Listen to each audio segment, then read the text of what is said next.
assunto é com Murilo Rocha. 9h41, bom dia, Murilo Rocha já tá por aqui. Bom dia, Sinine, bom dia, Luciana. Ei, Murilão, bom dia. Ouvintes da Band News, minha voz tá sofrendo aqui com esse tempo seco, foi minha garganta.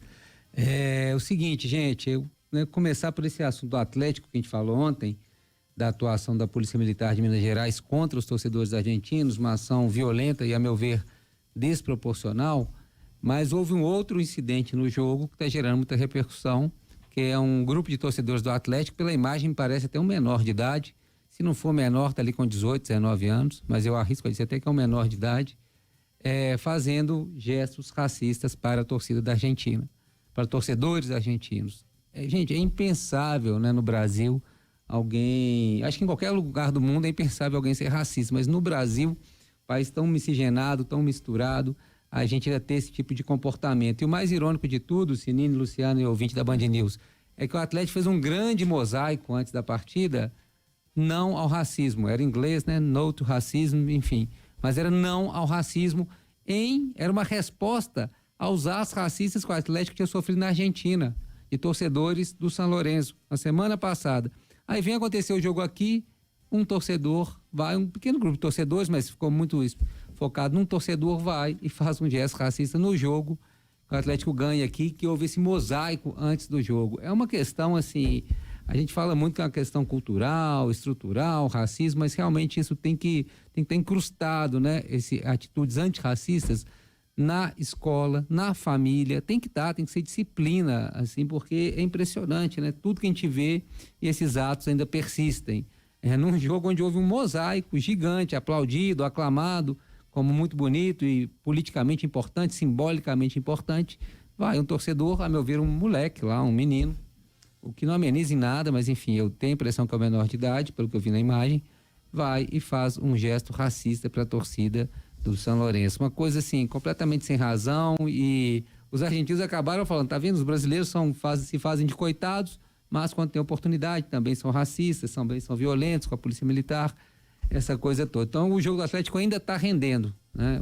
A classificação já ocorreu, o Atlético já está nas quartas de final, vai pegar aí o Fluminense, mas o jogo ainda está rendendo, tanto por essa violência da polícia, que repercutiu muito na mídia argentina, ainda tem repercutido, e agora esse episódio, que esse vídeo surgiu ontem, desse torcedor do Atlético fazendo esse gesto racista e, sinceramente, indefensável, né? Se ele for um menor de idade, que ele sofra a infração que tem que, né? Que ele seja punido da forma que prevê o ECA, seja com um trabalho, né, alternativo, alguma coisa assim, que ele possa contribuir, até frequentar aulas aí, palestras, seminários, entender um pouco da história do Brasil, para ele se conscientizar, né, do quão criminosa é essa atitude dele. Então, acho importante que o jogo ainda está acontecendo, né? Esse pós-jogo ainda está rendendo, por isso quis voltar a este assunto. Outro tema importante e também, a meu ver, inexplicável, e dá uma coisa tão ruim, a gente escutando esse caso de feminicídio, né? É um caso revoltante.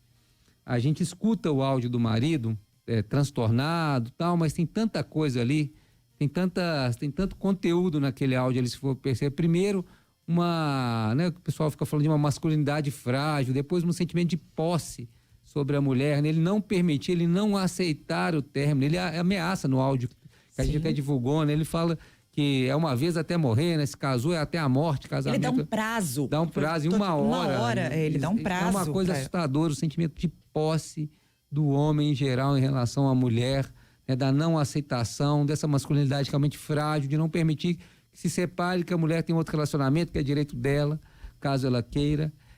Nem sei se nesse caso tinha ocorrido, acho que não, havia apenas uma separação de 15 dias, mas essa não aceitação, né? O áudio dele, assim, você vê que ele está transtornado, você vê a voz dele, né? Essa não aceitação, isso para mim não é um atenuante não, tá?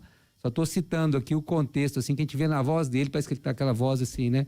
De quem está desesperado, mas isso faz parte também de uma cultura extremamente machista e de posse, né? Como se a mulher fosse uma posse dele e não pudesse chegar ao fim aquele relacionamento, porque ele não pode ficar sozinho, porque ele não vai dar conta de ficar sozinho, né? E não aceita essa questão da individualidade, da liberdade da mulher, inclusive, para se separar e viver com outra pessoa, caso ela queira.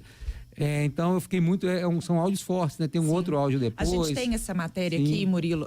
O Vamos- Wagner de Oliveira, Sim. ele acompanhou o enterro, né? O velório dessa vítima, que tinha filhos, estava com esse cara suspeito, esse assassino há 20 anos, e que a família não sabia muito como é que era o relacionamento. E parece que ela vivia um relacionamento abusivo há violento. muitos anos. Mas era tudo muito fechado. Ele impedia o contato. É Não isso. podia ter rede social, né? Que É isso. prerrogativa é essa? Olha, é isso que eu tô falando. Ele se sentia dono dela. Um casamento de 20 anos, gente. 20 anos, essa mulher provavelmente sendo sufocada durante 20 anos. Quando teve coragem para se separar, teve forças para se separar, conseguiu uma oportunidade. Ela morreu jovem, Murilo. Ela tinha 37 anos. Olha Ela só. estava com esse cara desde os 17 anos, uma adolescente. Uma menina. Né? Exato. Casou uma adolescente e conseguiu agora esse momento, provavelmente, depois de sofrer muito, apanhar muito, conseguiu essa liberdade de separar, tomar essa, com certeza com a ajuda de algumas pessoas, essa separação, 15 dias depois ela morre. Então, assim, é mais um feminicídio, mas é um feminicídio daqueles que ele é tão simbólico por esses áudios que se revelaram aí, por esses depoimentos de familiares. Eu acho que eles, mais uma vez, serve para a gente parar, pensar, né, e punir violentamente, tem que punir de forma contundente esse sujeito. Não me interessa se ele vai falar que ele estava doente, que ele estava sofrendo, não interessa, ele tem que ser punido uma pena sem nenhum tipo de atenuante, né? Um ato muito covarde contra a mulher, e é esses casos que a gente para pensar no nosso relacionamento, né? Acho que vale todo mundo olhar e repensar o relacionamento. Se a gente anda, às vezes, um relacionamento abusivo, mesmo que não violento fisicamente, né? Mas se estamos dentro de um relacionamento abusivo, como uma pessoa ativa, ou seja, quem pratica esse relacionamento ou quem está sendo vítima desse relacionamento, né? E até também quando a gente presencia, por exemplo, às vezes um parente ou outro até sabia, mas não tinha coragem, não tinha, enfim, não sabia como entrar naquela história ou denunciar aquela história. Quem não cresceu ouvindo assim, briga de marido e mulher, não se mete a colher. Né? Quem nunca ouviu isso, né? Todo mundo sempre fomos criados assim, fomos né? criados assim, mulher. Mas é isso, tem que se meter a colher, tem que denunciar para a polícia, né? Há canais aí que a pessoa permanece anônima, e tem que principalmente tentar ajudar a vítima, né? Que está sofrendo ali, tentar mostrar para ela as possibilidades dela sair dessa situação. Nem sempre é possível. Esse caso acho que ilustra isso, né? Esse homem, se ele não matasse ela nessa ocasião, ele ia tentar um outro momento, porque ele tinha plena consciência que não podia aquilo acontecer, né? Uma consciência equivocada, errada, machista e criminosa, né? Ele tinha tanta certeza disso que a mulher pertencia a ele, que ele grava um áudio desse, né? Falando dessa forma. E depois a gente vai ouvir essa matéria completa do Wagner, para a gente ter a dimensão de quão grave, quão criminoso, que a gente tem que dar um basta nisso, e a punição tem que ser muito severa mesmo. É isso, Luciana. Tá aqui no ponto.